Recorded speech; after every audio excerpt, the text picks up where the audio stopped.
Kebetulan saya lahir di Indonesia dari pasangan Muslim, maka saya beragama Islam. Seandainya saja saya lahir di Swedia atau Israel dari keluarga Kristen atau Yahudi, apakah ada jaminan bahwa hari ini saya memeluk Islam sebagai agama saya? Tidak. Saya tidak bisa memilih dari mana saya akan lahir dan di mana saya akan tinggal setelah dilahirkan. Untungnya, saya belum pernah bersitegang dengan orang-orang berbeda-beda karena saya tahu bahwa mereka juga tidak bisa memilih apa yang akan mereka terima dari orang tua dan negara. Setelah beberapa menit kita lahir, lingkungan menentukan agama, ras, suku, dan kebangsaan kita. Setelah itu, membela sampai mati segala hal yang bahkan tidak pernah kita putuskan sendiri. Sejak masih bayi, saya didoktrin bahwa Islam adalah satu-satunya agama yang benar. Saya mengasihani mereka yang bukan Muslim, karena mereka kafir dan matinya masuk neraka. Ternyata, teman saya yang Kristen juga punya anggapan yang sama terhadap agamanya. Mereka mengasihani orang yang tidak mengimani Yesus sebagai Tuhan, karena orang-orang ini akan masuk neraka. Begitulah ajaran agama mereka berkata. Maka, bayangkan, jika kita tidak henti menarik satu sama lainnya agar berpindah agama.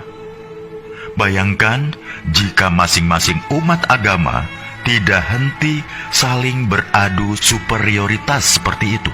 Padahal tak akan ada titik temu. Jalaluddin Rumi mengatakan, kebenaran adalah selembar cermin di tangan Tuhan. Jatuh dan pecah berkeping-keping. Setiap orang memungut kepingan itu, memperhatikannya, lalu berpikir telah memiliki kebenaran secara utuh. Salah satu karakteristik umat beragama memang saling mengklaim kebenaran agamanya. Mereka juga tidak butuh pembuktian, namanya saja iman. Manusia memang berhak menyampaikan ayat-ayat Tuhan, tapi jangan sesekali coba menjadi Tuhan. Tidak usah melabeli orang masuk surga atau neraka, karena kita pun masih menghamba. Latar belakang dari semua perselisihan adalah karena masing-masing mengklaim golonganku adalah yang terbaik, karena Tuhan sendiri yang mengatakannya. Lantas, pertanyaan saya adalah, kalau bukan Tuhan, siapa lagi yang menciptakan para Muslim, Yahudi, Nasrani, Buddha, Hindu, bahkan ateis, dan memelihara mereka semua sampai hari ini? Agama apapun tidak ada yang meragukan bahwa Tuhan itu Maha Kuasa dan Maha Segala-galanya. Jika Dia mau, Dia bisa saja menjadikan kita semua sama, serupa, seagama, sebangsa, budaya yang sama. Tapi tidak kan? Apakah jika suatu negara dihuni oleh rakyat dengan agama yang sama, hal itu akan menjamin kerukunan? Tidak. Nyatanya, beberapa negara masih rusuh juga padahal agama rakyatnya sama, budaya yang sama. Karena jangan heran, ketika sentimen mayoritas versus minoritas masih berkuasa, maka sisi kemanusiaan kita mendadak hilang entah kemana. Bayangkan juga seandainya masing-masing agama menuntut agar kitab sucinya digunakan sebagai dasar negara, maka tinggal tunggu saja kehancuran Indonesia kita. Karena itulah yang digunakan negara dan mengambil kebijakan dalam bidang politik, hukum, atau kemanusiaan. Bukanlah Al-Quran, Injil, Tripitaka, Weda, atau kitab suci sebuah agama, melainkan Pancasila, Undang-Undang Dasar 45, dan semboyan Bhinneka Tunggal Ika. Dalam perspektif Pancasila, setiap pemeluk agama bebas meyakini dan menjalankan ajaran agamanya. Tapi mereka tidak berhak memaksakan sudut pandang dan ajaran agamanya untuk ditempatkan sebagai tolok ukur penilaian terhadap pemeluk agama lain. Hanya karena merasa paling benar.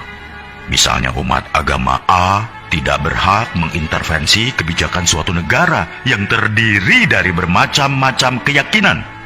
Suatu hari di masa depan, kita akan menceritakan pada anak cucu kita betapa negara ini nyaris tercerai-berai bukan karena bom, senjata, peluru, atau rudal, tapi karena orang-orang yang saling mengunggulkan, bahkan meributkan di media sosial.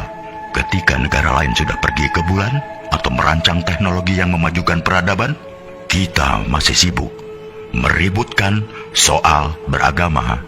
Kita tidak harus berpikir sama, tapi marilah kita sama-sama berpikir.